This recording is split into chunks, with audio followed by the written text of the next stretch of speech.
Hello, Hi, Lloyd. Mike. How you doing? Hello there. We can hear each other. Nice to meet you.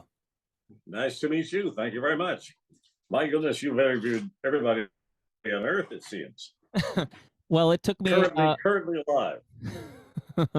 took me 1,194 episodes to get to Lloyd Robertson. Well, I guess I'm honored to be on the list anyway. To be honest, I was probably intimidated by your legendary status. I probably felt like I needed to wait 1,000 episodes to get half decent at this. Come on, Mike. I was thinking, my friend, by the way, welcome to Toronto Mic'd. It's an absolute pleasure. Thank you very much.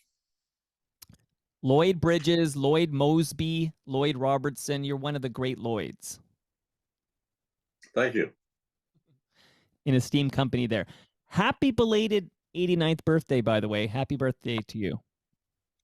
Thank you very much. Yes, 89, that's incredible. As somebody said to me the other day, what you've got to remember is that you are now in your 90th year. And I said, can we hold off on that? Can I forget that for a bit, please? But you look great. I'm on a Zoom with you right now. I wish you were here, but I know that's not always logistically possible. And you look fantastic, Lloyd. What's your secret?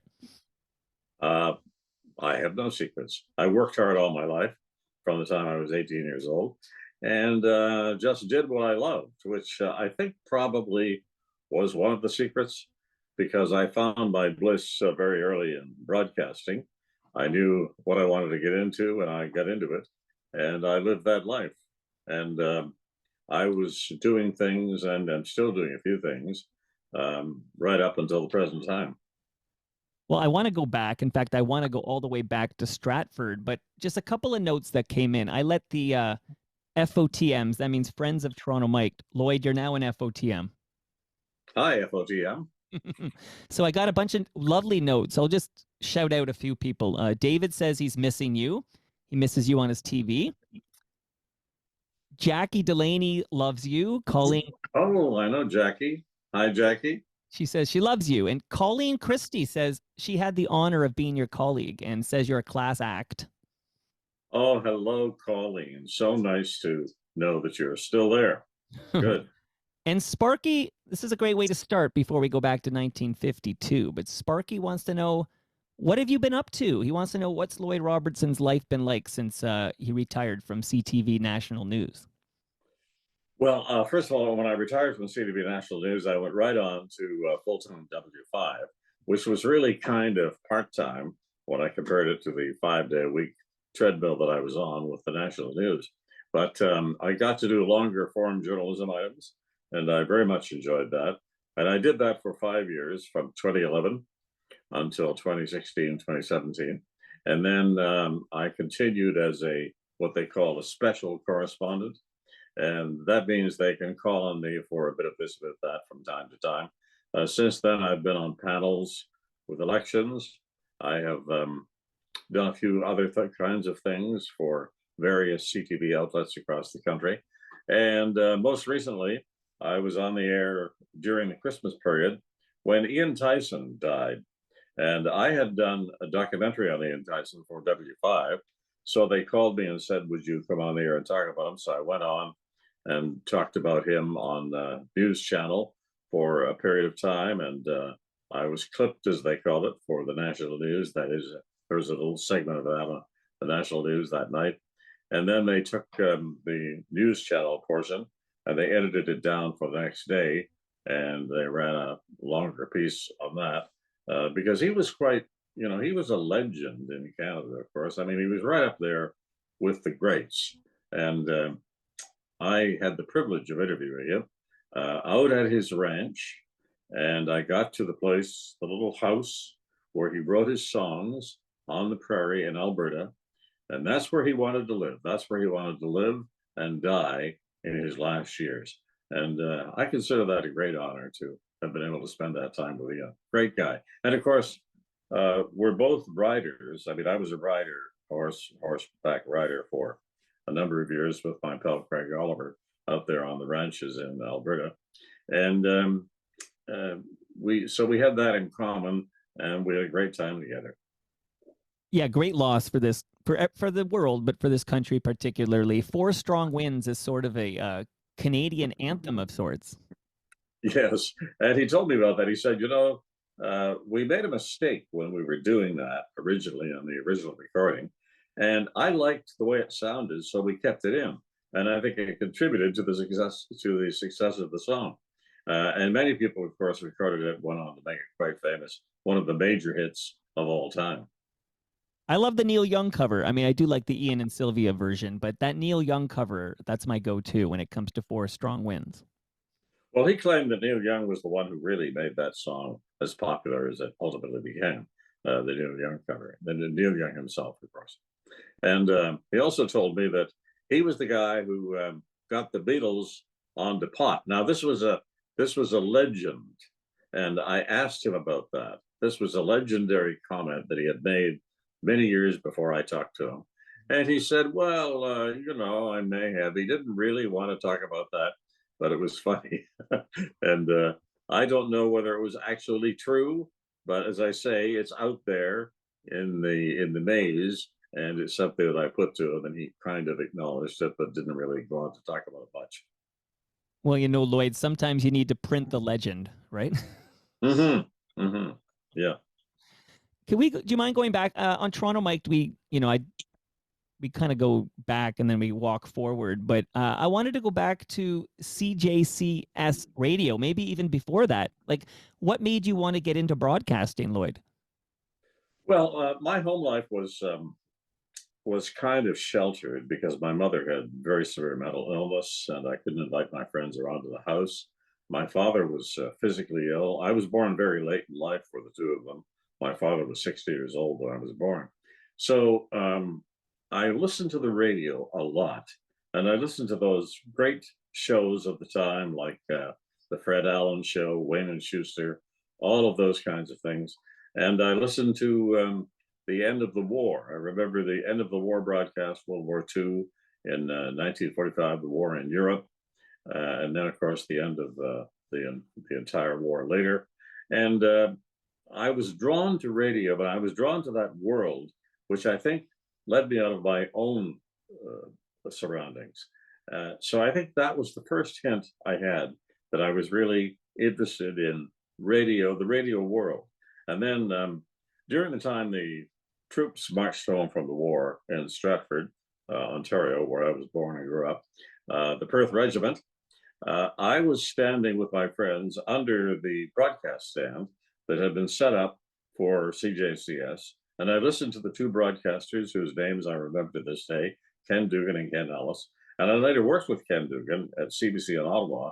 And he was amazed that I had remembered him from that day in Stratford all those years ago. That was January of 1946. And then I started hanging around the local radio station. I just became a kind of a radio junkie.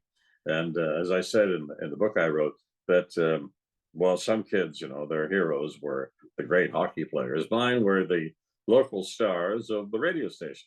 Right. So I went up to the radio station and hung around up there to the point that I think I became a bit of a pest for some of the announcers who wanted to run downstairs for a beer, because the radio station was just above the beer parlor of the Windsor Hotel in Stratford.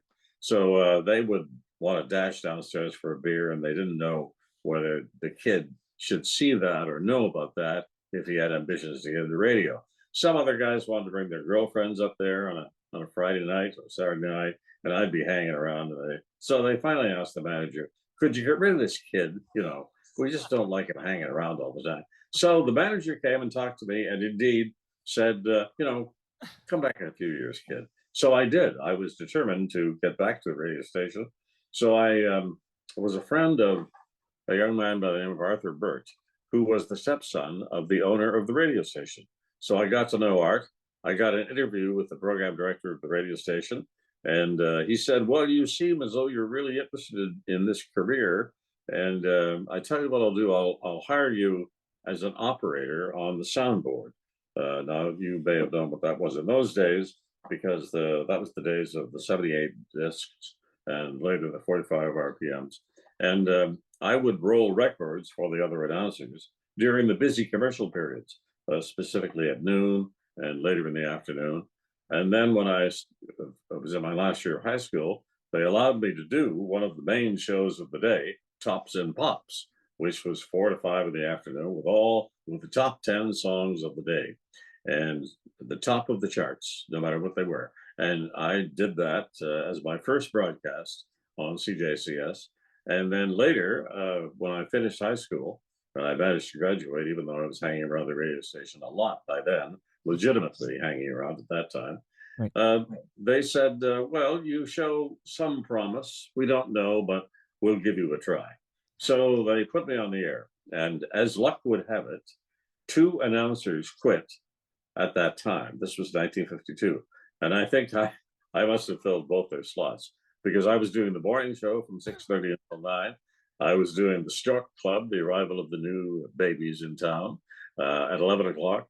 Then I did the noon run called Suggestions and Music, which included the radio news, the main newscast of the day, at 12:30, read by Alex Smith, who was the program director who, in fact, had hired me for the station.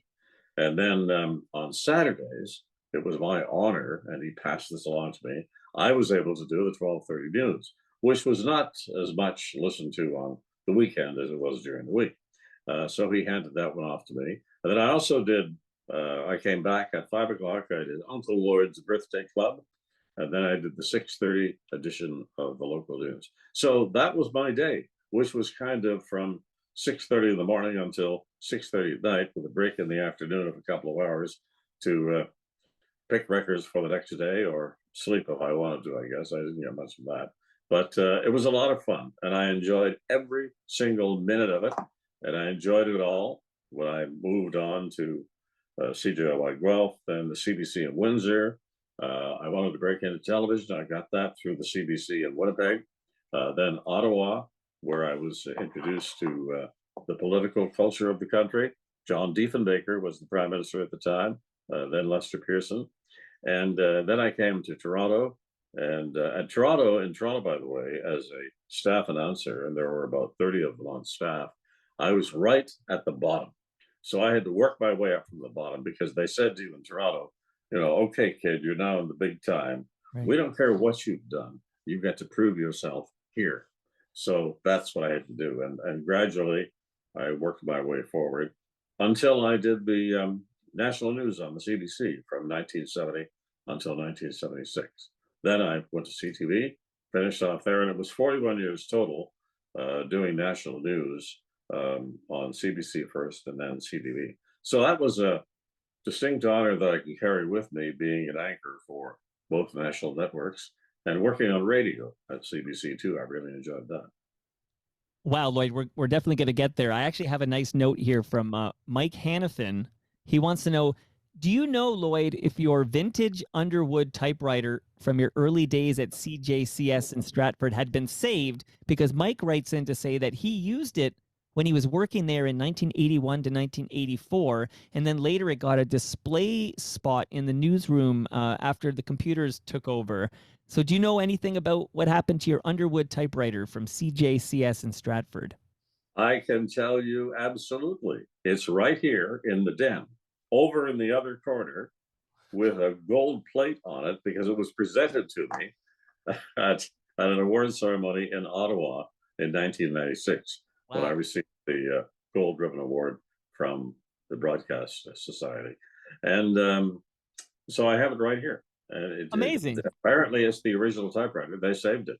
And I used to write commercials on that and some of the local news. Unbelievable. Mike, that's Mike Hannafin. He's an FOTM. He's been on the radio here at CFRB and CFNY, etc. But he's going to be like tickled pink to learn that you have that typewriter that he was using in the early 80s. But I have a question for you, Lloyd. Hi, Mike. Mike, he's in Vancouver now. He's he'll be listening in from Van City. But in 1952, Lloyd, when you start on the radio at CJCS, did you have these pipes I'm hearing in my headphones right now? I can't believe I'm listening to an 89-year-old man. You sound fantastic. Well, thank you, Mike. But I was blessed with a good voice right from the beginning. In fact, when I was in high school, the teacher got me to appear in a public speaking contest, and I won second prize on that. There were 3 of us, who sort of gold, silver, bronze. So I guess I won the silver. But uh, she said to me, the homeroom teacher, said to me, you have a great voice, Lloyd, but you should do something with it. Don't just be a voice. So I want you to write something that you can do as a presentation to the senior class and for the other students in the school at the public speaking contest. So I wrote something about international public affairs because my father was very interested in politics, and we talked a lot about politics and current affairs at the table in Stratford. That's something I managed to get from one of my parents when I was young, and I think it sparked an interest in current affairs forever for me. So I wrote something about that, and the Soviet Union at the time. This was just after the Second World War, about 1948, and the Soviet Union had just constructed what Churchill described as the Iron Curtain. This was just before the Berlin Wall was built, but it was, in theory, this was the Iron Curtain around all those countries in Eastern Europe, controlled from Moscow under the aegis of Joseph Stalin. So I did that speech, and it got me further interested in broadcasting and current affairs. And I think that's where it started. And that was because she noticed my voice, first of all. Then I appeared in a number of plays, and at both the collegiate and later in the Stratford, not the festival. Don't think this is the big time festival. No, this was the Stratford Little Theatre. And I was in the Stratford Little Theatre while I worked at the radio station, and I performed a number of roles there. So I always had the voice, which attracted attention at the beginning, but as anyone who knows anything about broadcasting will know, and my friend Peter Mansbridge and I talk about this, we had pipes, but you've got to do something with those pipes in order to move forward in life. You had the pipes. Can you imagine an alternate universe where you sound like me and you never get to anchor the National, you never get to CTV National News? So you were blessed with that great Well, I'll voice. tell you something, though, and the arrival of television had a lot to do with this. Pipes became less important when television came along because there was the visual dimension. So you had to also be aware, you had to be in the culture, as it were. You had to dress neatly, but not garishly, because the whole point of doing the news was not to distract from the content that you were presenting.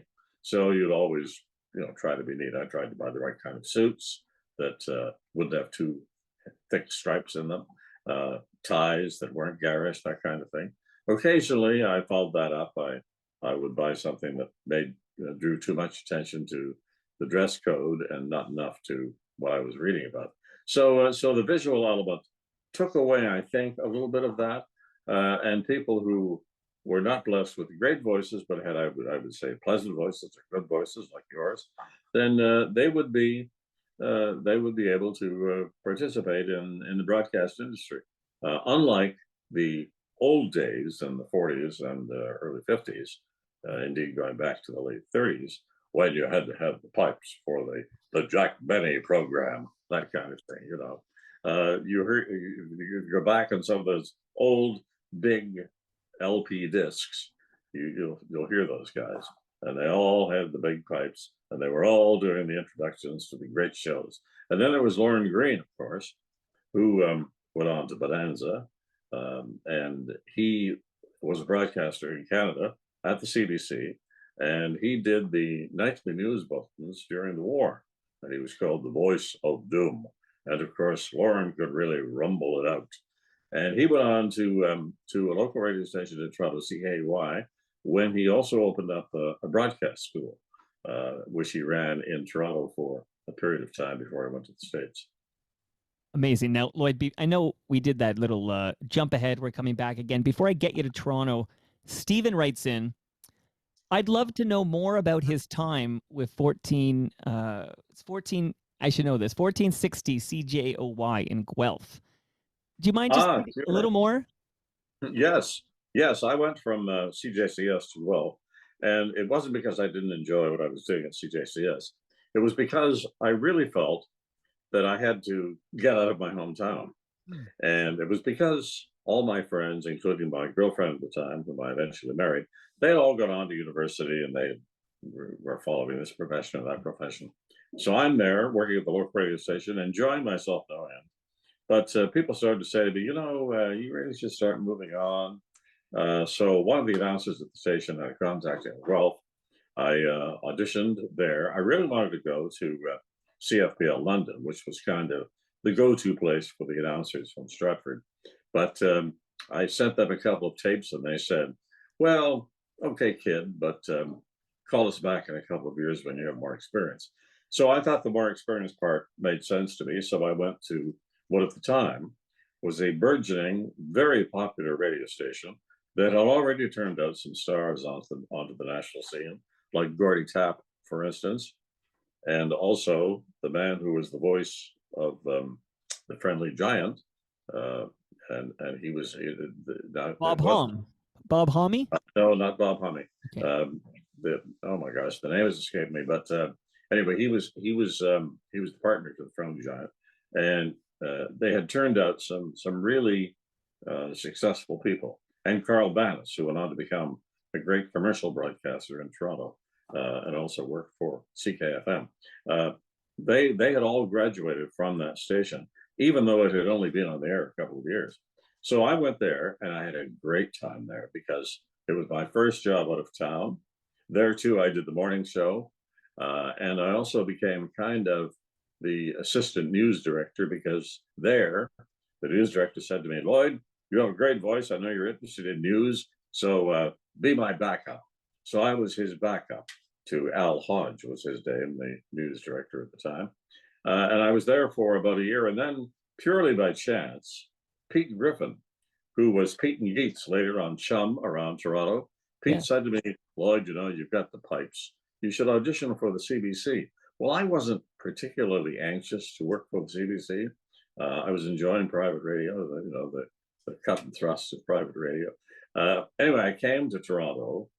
I took the audition, which was fearsome exercise. You were given a few minutes to look it over, and then you had to do it. And it was a few minutes talking about yourself. I had no problem with that. Then it was a short newscast. Then it was a classical music program with a lot of foreign composers' names. Then it was some poetry, and then it was some classical music, and on, a jazz program, on, like this. And I was sweating when I finished, and I thought I'd never hear from them again. Well, as it turned out, I went back to Guelph, very happily went back to Guelph. Pete said, how did it go? And I said, I don't think so. I don't think I'll be hearing from them. And sure enough, I heard from them, and they offered me a job in Windsor, which was kind of a local repeater station, but had a few programs of its own.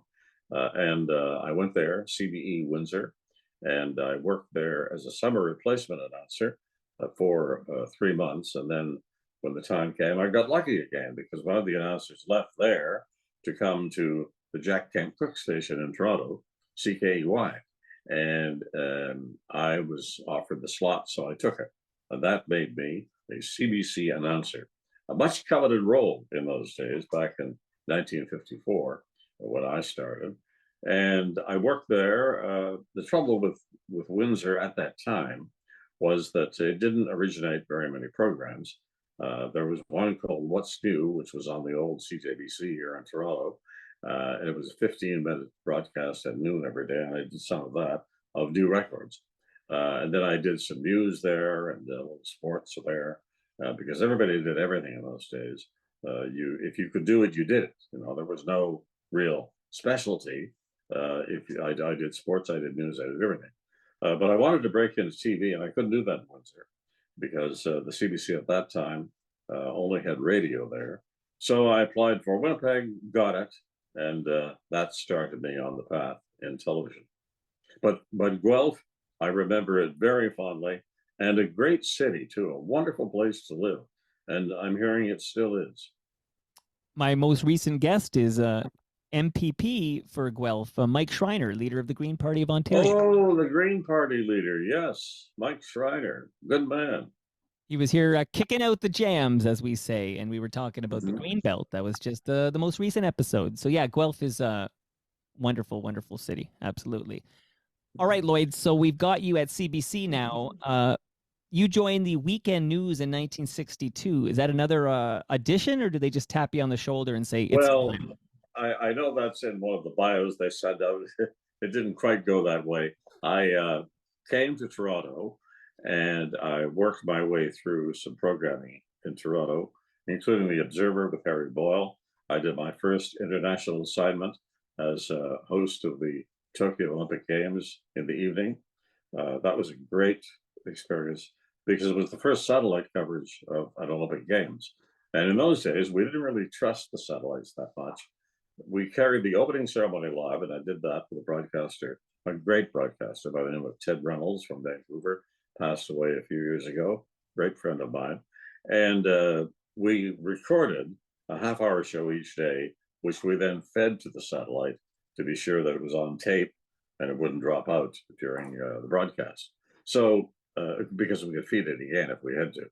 So and after that, I came back to Toronto, of course, and as I said, I did the Observer with Harry Ball. Then in 1969, the CBC wanted to start a program called Weekend, and it incorporated current affairs programming and news. And they asked me to be the host of that. So I did the news on that, and I did some of the interviews. It was on Saturday and Sunday nights. The Saturday night edition lasted only about 14 weeks. And it was because we were filling in after the hockey games, and we never knew how much time we had. And we had a singer on who was my guest, who was my host, my co-host. Her name was Julia Amato. And Julia and I would front this thing, but we never knew how much time we had. So the interviews would be either long, or too short, depending on the time. So that just didn't work very well. So that was killed off in 14 weeks. After that, I did the Sunday night edition. And then in 1970, they had gone through several anchors on the CBC National News in a short time. Earl Cameron was there for a long time, and he was replaced by Stanley Burke in 1966 with the intention that the CBC News would become more like CBS. They would have a main anchor like Walter Cronkite, who would also guide them through the main events of the day, and also of the times, like the space shot and that kind of thing, conventions, elections, what have you. So this person, the anchor, in the person of Walter Cronkite in those days, and also Huntley Brinkley on NBC, and a fellow by the name of Frank Reynolds on ABC, they would be the face of the network for all those kinds of broadcasts. And they had to be good at what they did, of course, because they had to know their subjects and pass it around from reporter to reporter, handing things off. In fact, anchor comes from anchoring a relay. That is, you're taking the baton and you're passing it on and you're taking it back. You're summarizing, you're putting things in context for your audience, and then you're handing the baton off to someone else. So that was the role of the anchor in those days, and that's what CBC wanted to do to make it more modern, so that it would be more like some of the major American networks, which were coming in here all the time, of course. And the CBC in those days, and CTV, which we come along shortly, we had to be as good as they were because we had to have our viewers, and we had to do it as professionally as we possibly could so that we looked as good with our own content. Well, Stanley didn't last all that long. He was there for 2 years. He wanted very much to be involved, but because of union restrictions in those days, and I won't get into this because it's a minefield, but basically it was that if you did the news, you couldn't write anything for the news, and you couldn't run the reports if you were doing the news. That's all you were supposed to do. Stanley did get some kind of allowance where he could write the first page for himself, but it didn't work out. So then they hired another fellow by the name of Warren Davis, who was a longtime personal friend of mine. And Warren was on there in 1969. And Warren lasted less than a year in the job because of the problems with this, what was called a joint jurisdiction. Allegedly, announcers could report and could also write, but the Guild, the Canadian Wire Service Guild, which was the other union involved, it decided that it had the jurisdiction. So there was this huge fight that went on for a very long time. caused Warren to leave. That was involved in Stanley's departure too. And then I was hired by Knowlton Nash, and Knowlton said, "The time will come when we'll work all this out, and it'll happen when you're here." Well, it didn't happen while I was there, even though I think he was sincere in that wish. I think they were all sincere in wanting to make that happen, but it was just impossible because they had given the jurisdiction to two different unions, and the jurisdictions were colliding. And the person who was the anchor of the CBC National News was always caught in the middle of that. And I did it for a very long time because this was the crazy part of it, just this little rejoinder. When I went into the newsroom, I could only sit and read the news. That was my job. However, because the elections and conventions and those kinds of things were under the jurisdiction of another department called Current Affairs, that meant that I could work on those programs, do those programs, and then things like Royal Tours, they were under the jurisdiction of yet another department called Special Events. So I could do those. So Knowlton said, "You can keep doing all those kinds of things, and we'll bring these elements together." So we did that. But then ultimately what happened was that the director of the news, who came along from Montreal Gazette, a fellow by the name of Mike Daigneault, he said to me, we've got to break this thing. You've got to be able to go out and do reports. So I went out and did reports. There was a whole walkout in the newsroom that day. The whole system closed down for 24 hours. And it was getting very, very nasty. So I hosted the Olympics in Montreal in 1976. And during that time, I had a call from CTV, a friend of mine who had been at CBC. His name was Don Cameron. And Don said, "You're doing a great job in the Olympics, and I'd like to talk to you after you finish." So I had no idea what this was about. But because he was a friend, I did accede to meeting him and having lunch with him. And that was when they dropped the offer on me for a CTV job. So I'm getting maybe a little ahead of the question here, Mike, but that takes you through the time of the CTV Weekend, which was really the weekend show established in 1969 to bring current affairs and news together in one show in that period. Well, Lloyd, in the 1970s, you were anchoring the National from 70 to 76. I would imagine, particularly at that time, that that's the best broadcasting gig in the entire country. It was, but it was a bit illusory. It seemed to be. But if you were interested in what you were doing, if you were a true news person, you couldn't really be involved. And I think that's what frustrated myself, Warren Davis, and Stanley Burke before me, because they had made this policy change on paper, but they couldn't put it into practice.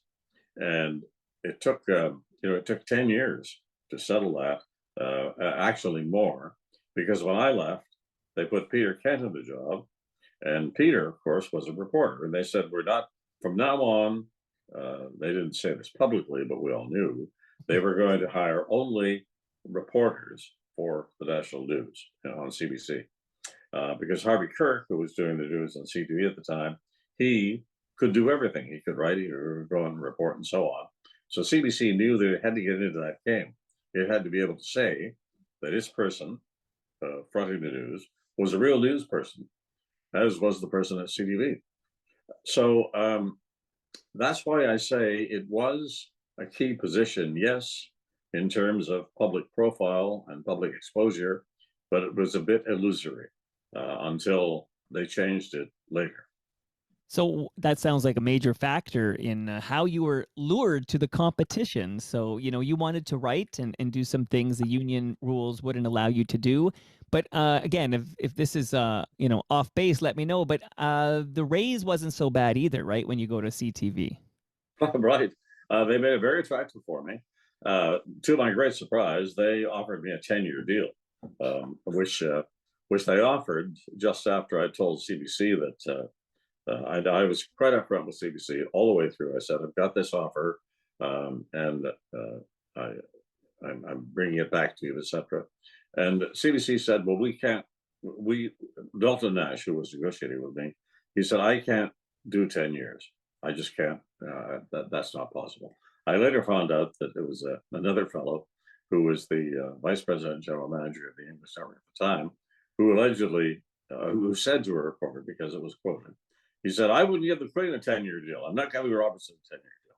So that was that. So I looked at the whole package, but the money, because CBC, while the money wasn't as good from CBC, the security was terrific, because even if I was bumped from the news, I could go on and do other programming. So that had an appeal. But it was a really difficult decision, one of the most tough decisions I've had in my entire lifetime. And I had a limited amount of time in which to make the call. It was really, they dropped the offer on a Tuesday in September. By the next Tuesday, I had to have made the call. So I did, and it was a hectic week for me, I'll tell you. Sure. And it was a wrenching decision. And by the time I had added everything up and looked at everything, I just felt that this is what I had to do. Even though a large part of my heart would remain with the CBC when I went over to CTV. I do not regret making that decision, because I found that what it did for me on a personal level was allow me to grow, both as a broadcaster, but also as an individual, because I had to learn more, I had to know more, I had to read more, I had to really understand the context of all of the things I was doing, because I was then becoming a true anchor. I did the first 7 years with Harvey Kirk, and he and I became great friends. And then Harvey, who was suffering from congestive heart failure at the time, he left the news after 7 years, went on to do other programming, and unhappily died a few years later at the age of 73. But he and I had become great friends. So then I took it on as a solo effort beginning in 1984 and went through until 2011. Wow. So in total, it was 41 years on a desk in a national newsroom at both CBC and CTV. And like Tom Cochrane would sing, no regrets. No, I don't think so. I have often wondered what would happen if I had stayed at the CBC.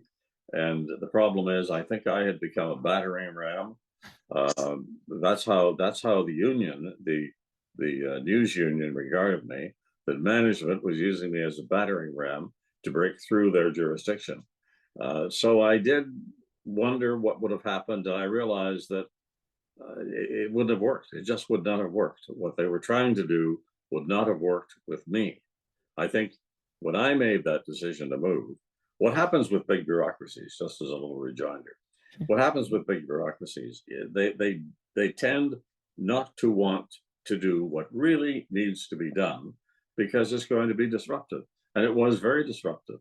But when it was done, and I had pulled the pin, then it was easier for them to say, okay, now we've really got to get serious and move forward with this. And they did. I have a few questions here. I mentioned I collected questions. Rock Golf has a good question for this time when you joined CTV News Department in October 1976. Rock Golf writes, when Lloyd left the CBC to go to the private network, were there any reporters he wished had joined him?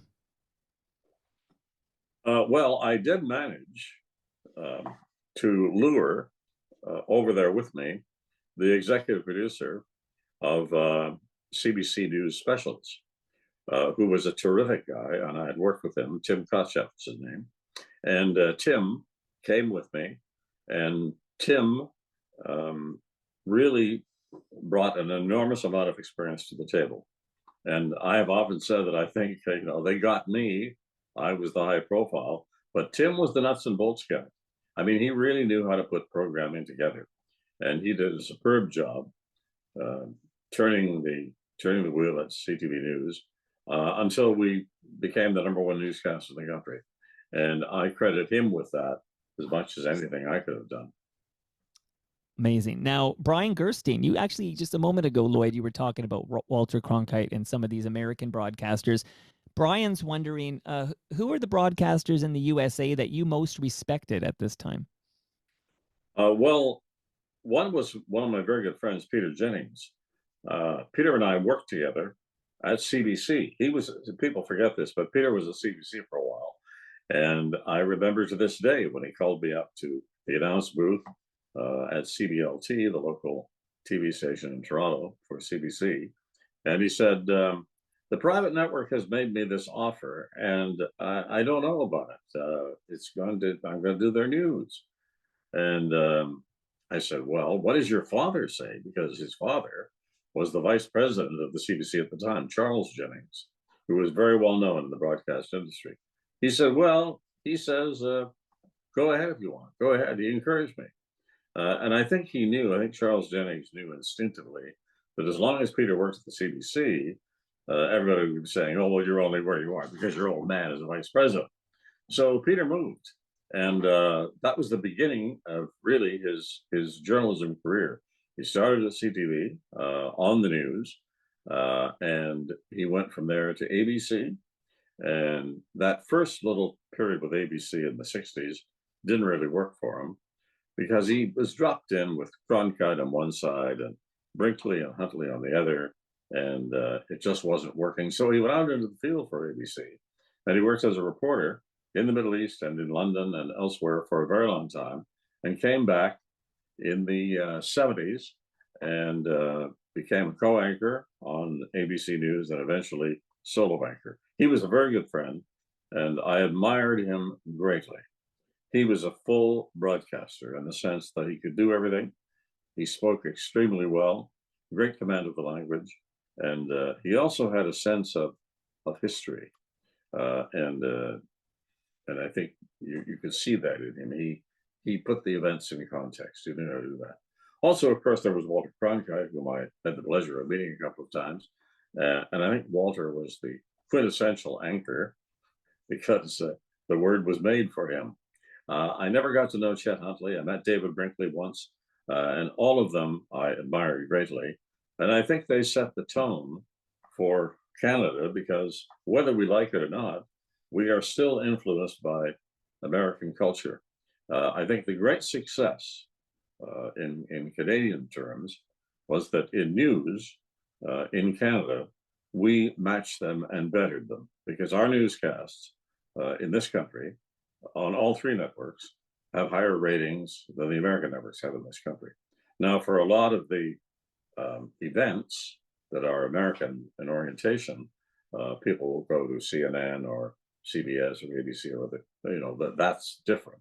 But when we're doing our own thing in Canada, our elections, conventions, the evening newscasts, and certainly on the royal occasions, we have the numbers which outdo the American network. And I think it's because from the very beginning, as I said earlier, we made a distinct effort to look as good and be as good as they are in production terms, but it was our content. We were speaking to our people, and that's what made the difference. I think that's what ultimately made Canadian news successful, and it is one of the great Canadian success stories, Canadian news, coast to coast. Did Walter Cronkite inspire, and that's the kind of day it's been? Well, that happened late in the game, actually. I had been on the news for CTV from 1976, and I didn't start using that until the late 90s. And I think, we were just sitting around talking about things one day in the newsroom, kicking things around as you do in newsrooms. And somebody said, why don't you devise a way of ending the show? Just something different. So I thought, tried a few things, and that worked. However, I thought I was getting tired of it. So in the year 2000, to begin the new millennium, I dropped it. Within a week, the news director of the time, Henry Kowalski, came to me. He was the vice president of the news. He said, Lloyd, I hate to ask this, but he said, can you put that sign off back on? Because we've had floods of people missing it. I said, you're kidding me. He said, no. So I did. So I put it back on, and that remained until I finished in 2011. It was just something that happened to catch on. And then when I did the book, I encountered it again because we talked about a title. So the editor, HarperCollins was the publisher, the editor said to me, Lloyd, there's only one title. That's the kind of life it's been.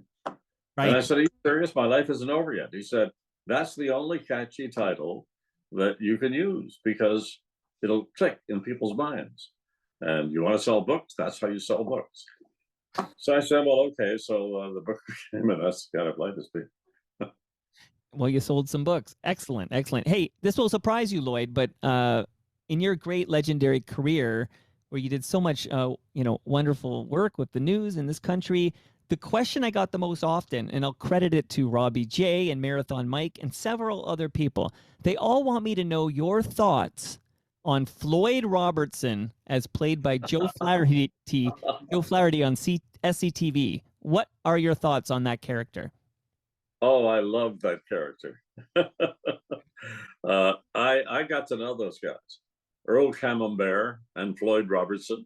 I knew both of them, and the characters, the actors who played them, and I actually worked with them a couple of times in some of those skits, especially on the New Year's Eve specials, they were great fun. I enjoyed every moment of it. And that, of course, was Eugene Levy playing Earl Camembert, and of course Eugene Levy played Earl Camembert, and I did something with him when they were in Toronto, of course, that group, and I did something with Joe Flaherty and Eugene Levy, and it was a stage thing. It was something we were doing for charity.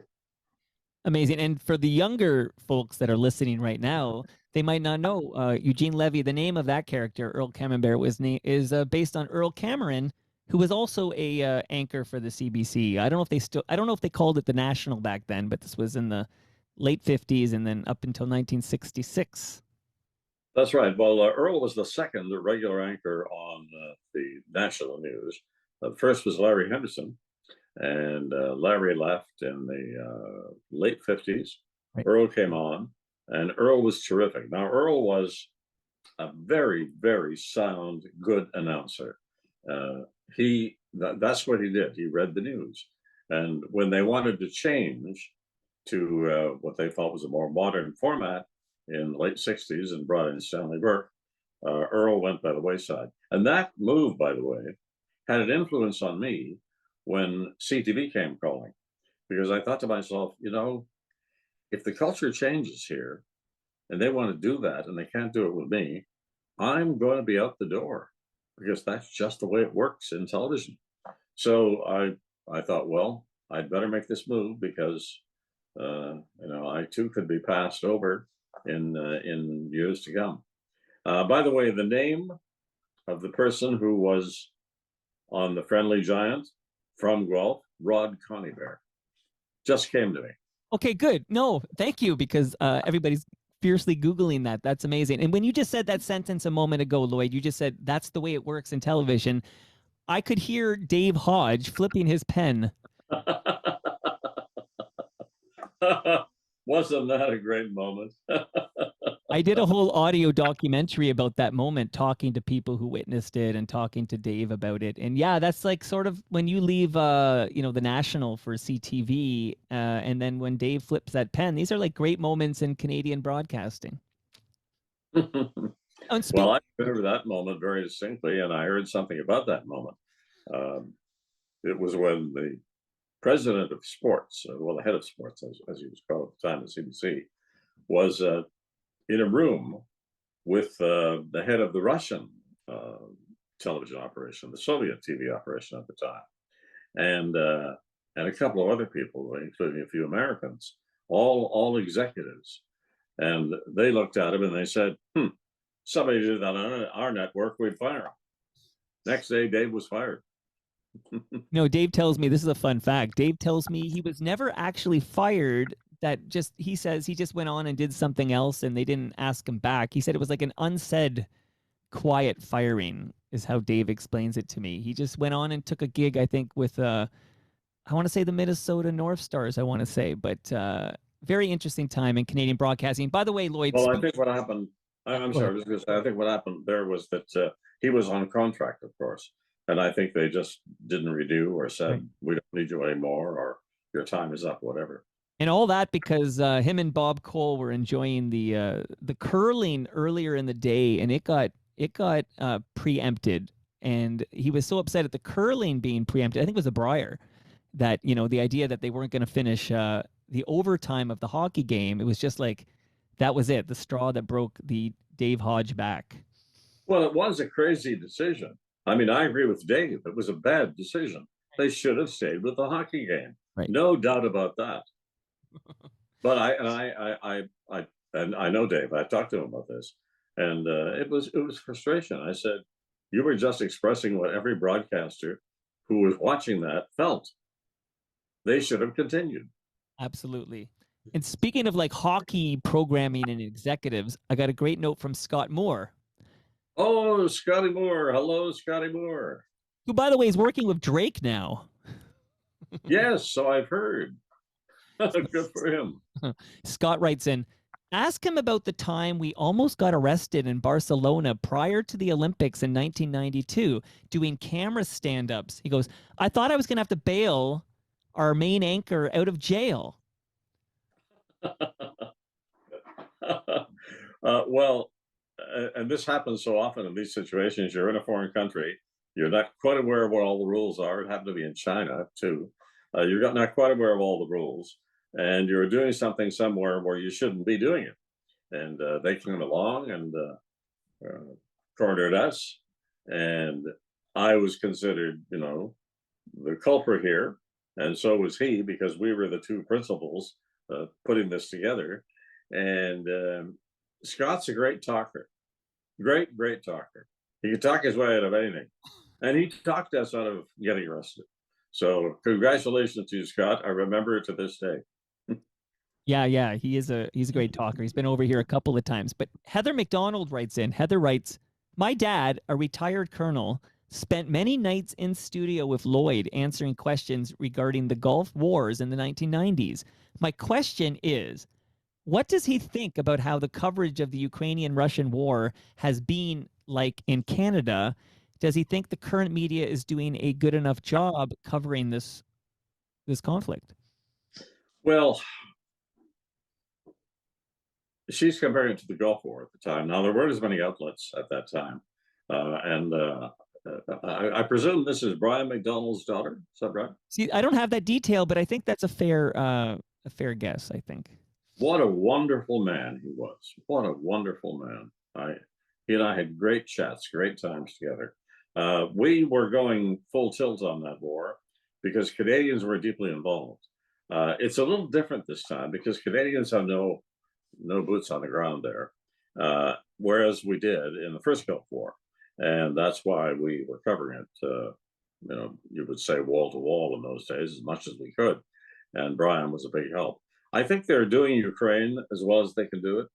And I think, the Canadian networks are matching the American networks. I watch a lot of the coverage of Ukraine. It's a very, very sad situation, and it shows no signs of wrapping up soon. And in fact, it seems we're getting deeper into it. But I don't know whether the free world, the Western world, has any choice in this, the democratic countries.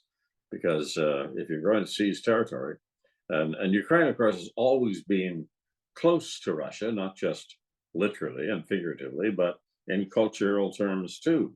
But they were always kind of the little brother.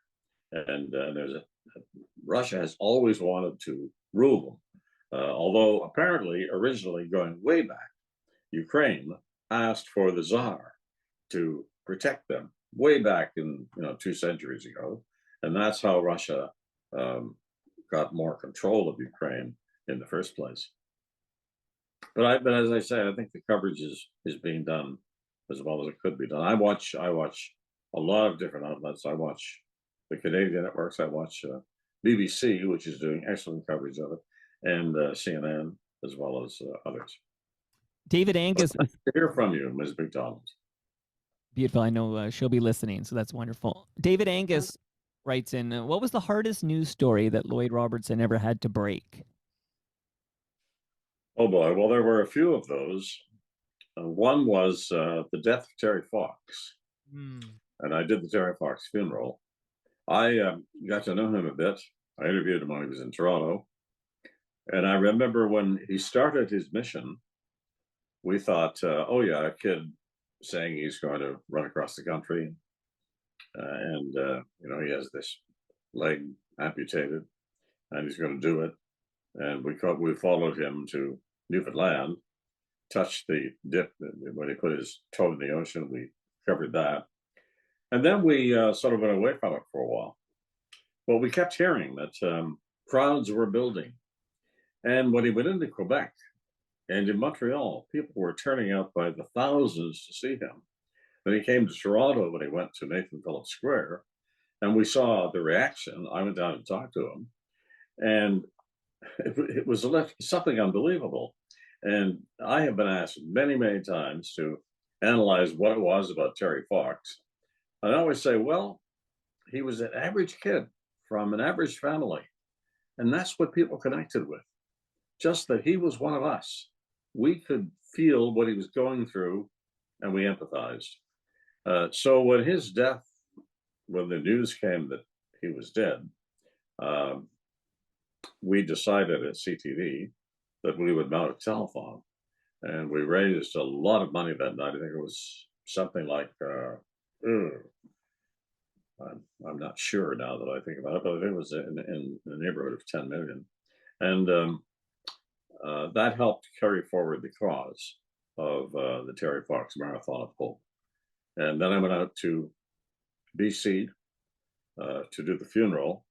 And I remember to this day the mist coming off the hot asphalt on the streets around the church as the hearse pulled away with the body.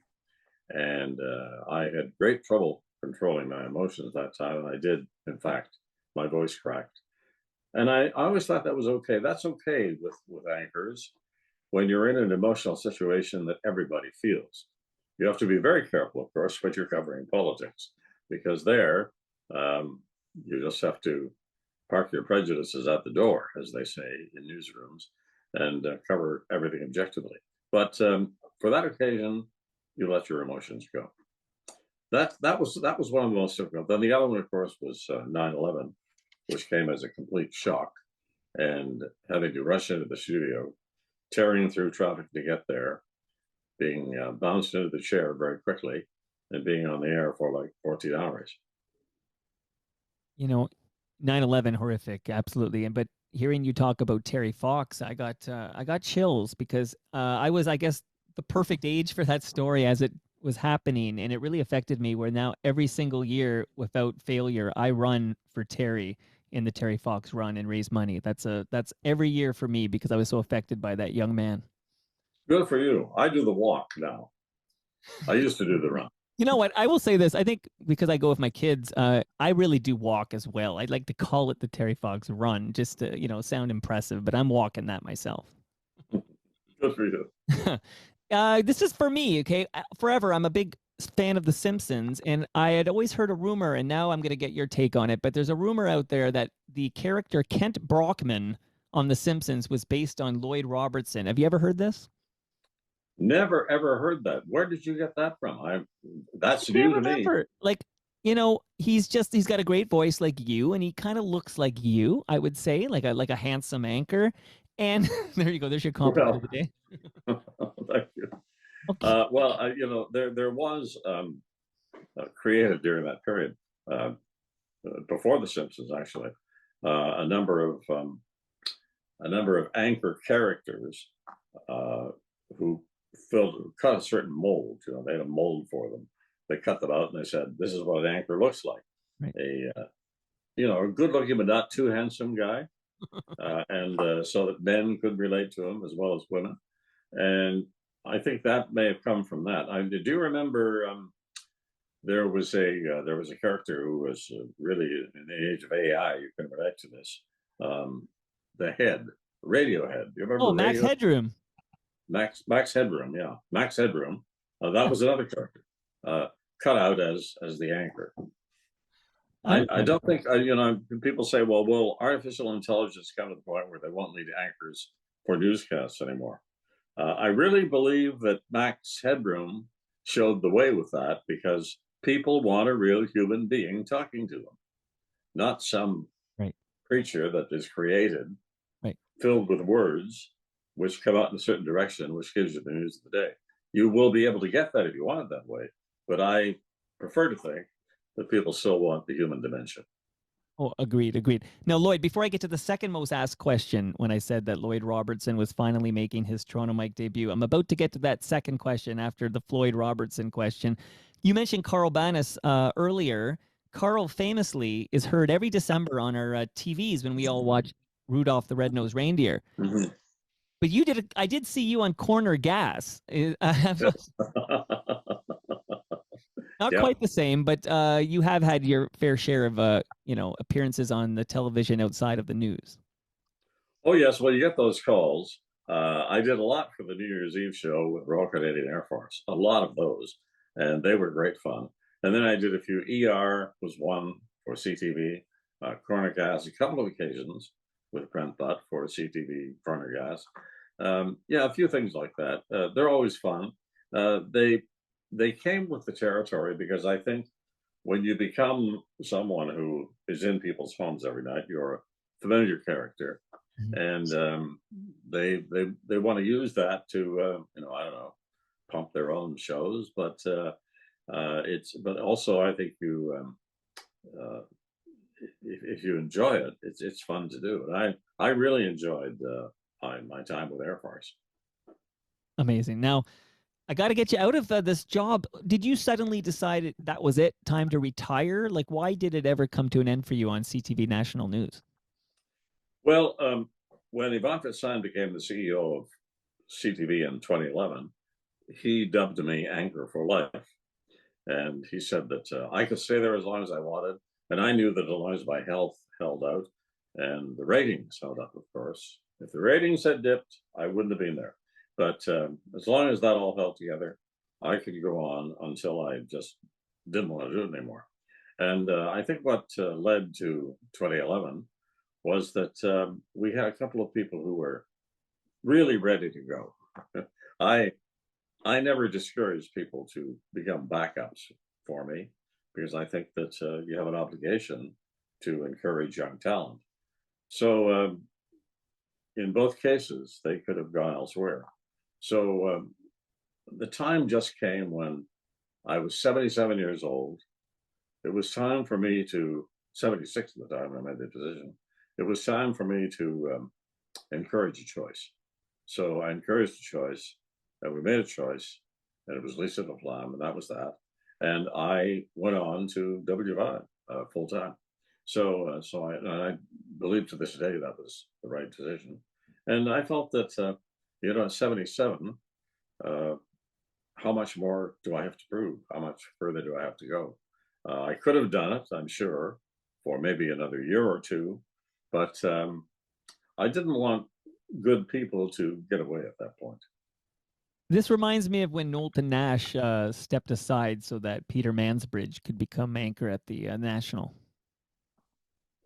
Well, I wouldn't put that comparison on it because I think Knowlton could have done many more years. He made that decision on his own because Peter had an offer to go to CBS, and it was a good one, and I think he would have gone, but because he was ready to go onto the National as the anchor, and that happened to me a couple of times too. There were people there ready to go, but it was early in my time, and I was encouraged to stay. But I think in his case it was a different scenario, so I wouldn't compare it to that. Now, is one of those people that was ready to go, is that Keith Morrison? Because I always saw him as possibly the heir apparent. Yes, Keith was. He came back to Canada from the U.S. in the when was that? 1992. 90, well, this was in the early 90s. Yeah, Right. and Keith for a couple of years uh, certainly became a kind of heir apparent, along with a few others. So it wasn't a solid go-to situation, but he was certainly in the running. But you just had too much gas left in the tank. when you do Well, that find was 1995. I had right, 15 years after right, that. right, At least. and by the time you do decide it's time for Lisa LaFlamme to take over, you had already received. You were an officer of the Order of Canada. You had been inducted into the Canadian Association of Broadcasters Hall of Fame. Like you had sort of collected all these, these recognitions. Yes, well, that's one reason why I felt the time was up. But I think what kept me going was simply love of the job. As we've talked about here, I got in very early. I loved it from the time I was 12 years old. I was interested in broadcasting, and I didn't know much else but that. But it led me into a life that has been very rich and very rewarding on all kinds of scales. And it made me a person of the world. And I just didn't want to leave it too soon because I felt that a piece of myself was being severed if I dropped out too soon. Now I'm able to um, savor the accomplishments, look back on them, and also give back. And I spent a lot of time over the last several years doing charity work because I really believed, and my father always encouraged this, that if you do become successful in life, you owe because you don't do these things on your own. And I truly believe that.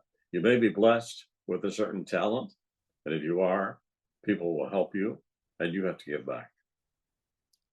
Awesome. That's fantastic to hear. It's also inspiring. But I'd be remiss if I didn't ask you the second most commonly asked question. So number one goes to Floyd Robertson at SCTV. But a close second, and I'll just credit a couple, Emily and Melissa. There were literally like a dozen of these, but people are dying to know your thoughts on Lisa LaFlamme being let go. She took over for you, and then we all know it was a huge story. Nobody could miss it. What are your thoughts on that, Lloyd? Well, there's a lot there that we really don't know about because a lot of it has been not published. I think there's been a lot of speculation that it was about her hair, it was about this, about that. Frankly, I just think it was a very bad decision to be done the way it was done. It was a bad way of laying off someone like that, uh, given the kind of record she had, given the kind of popular person she was. Uh, I was very sad about it. And I don't know all the details. And I don't know anybody who does know all the details. And it would be remiss of me to go ahead and speculate that it was this or it was that. Now, it is jarring for, CTV National News viewers, of which there are hundreds of thousands of viewers, and it's a bit jarring to see, yourself who got almost like a proper farewell for somebody who had accomplished what you had accomplished, like a true goodbye to the audience. You had a final show.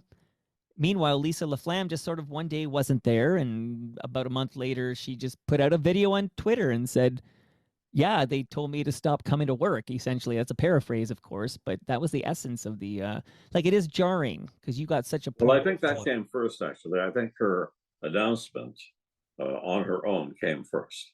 yes, She said, I've been told that right, in fact, my services aren't required anymore. right. And she was gone. And that was that. And I was very, very sad about that. And people have mentioned this in a number of news stories I've read. Robertson was there till he was 77 years old and he was giving goodbye. He had his own show for an hour. Right. And Lisa LaFlamme gets nothing. Very sad and very wrong. And I think one Bell executive did apologize, saying that we realized that we hadn't given Lisa her gongs, as it were, that she had done such good work for us, etc. But it never transpired that way. So it was a bad scene all around. Now I know you watch a lot of news. How do you think the new guy's doing, Omar Sakadina? How is he doing hosting the national news on CTV? Well, for someone who had come into that slot under the worst possible circumstances, I think he's doing very well. But it's had to have been difficult for him. I know Omar. He's a wonderful guy, and he's uh, very studious. He wants to do the job well. I wish him success. but I'm sorry that he had to come in under the circumstances he was left with. Now, I noticed because I watch CTV News and I see that you got to report on your own car crash. Do you mind telling me, were you going to say goodbye to Steve Anthony? Where were you off to that day? Yeah, I'd been asked to go down and say goodbye to Steve Anthony, who'd been CP24 morning host for a while. And so I said, sure. So it was about 6:45 in the morning. I'm in the middle lane of the Parkway, and I'm about to move to the right to make the exit off on Richmond and head toward CP24. And as I'm in the middle lane, all of a sudden, crack, and I go into a spin. I went left, I hit the median, I bounced back, turned right around, bounced back, hit a truck, paddle truck, knocked it over. It was actually a cube van, and they're top heavy to begin with. Knocked it over, and then I came to a stop. And this all happened so fast. I mean, it's literally, it's seconds, and your life is hanging in the balance. And I came to a stop. When I hit the cube van, I thought, okay, is that all there is? Are we done? And we were. And then it was a matter of, I'm in one piece. Can I get out? So I opened the door opened, I got out. And right away, one of the people who was following me came rushing forward and said, are you okay? And I said, well, all I know is my parts are all still in one piece and I'm standing up. So I guess I'm okay. That's all that happened. And then CP24, because I was heading to CP24, they covered the accident. They said that we're going to send our reporter out there, our traffic reporter out there right away to talk to you. And so he came out and he said to me, okay, Lloyd, that's where you got hit right in that left back fender. That's where, when I was a cop, we hit the bad guys when we wanted to knock them out of control. So that's where she hit you, the other driver, knocked you right out of control. You lost total control of the car. I said, exactly. So he said, so show it to us. So I walked from one end of the car to the other. Right. And people were surprised because they thought I'd be in shock after the accident. And I may have been at that time, but I don't know. But anyway, I did the stand up and he said, thanks very much. And that was that. And it was running all day on CP24 and was picked up by CTV National News and CBC. And as it happens, on CBC Radio did a funny little thing with it too. That was Cam Woolley, who was passing. Cam Woolley, that's right. Yeah. FOTM Cam Woolley. Retired, wonderful guy, yeah.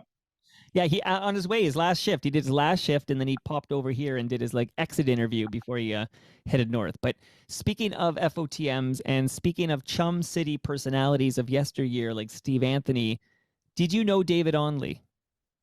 Very well. Very well.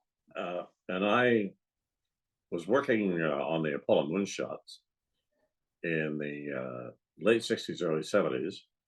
And we had this message from this very young man who said, I'm interested in space and I have some rockets, model plane rockets, which I'd like to show you if you're interested. So of course, on those shows, you're filling a lot of time every day because you're waiting for the vehicle to go up and land or whatever, or go into orbit, because Apollo had several different versions. And then came the space shuttle. So we talked about it and we decided to bring him in and let him show his models on air. And I believe, although I'm not certain, that that was his first TV appearance. And he struck me as being so intelligent, so warm, so curious about everything. And it wasn't long after that he showed up on City TV. Well, a few years after, because he'd been to university in the meantime. Graduated, took a political science course, and ended up working for City. And then, of course, the lieutenant governor. And David had a mission, and we all know what that was. He wanted to make life more accessible for people with disabilities. And did he ever do that well? And he accomplished it. And he was a warm, humane, smart, giving person and very approachable. He'll be missed.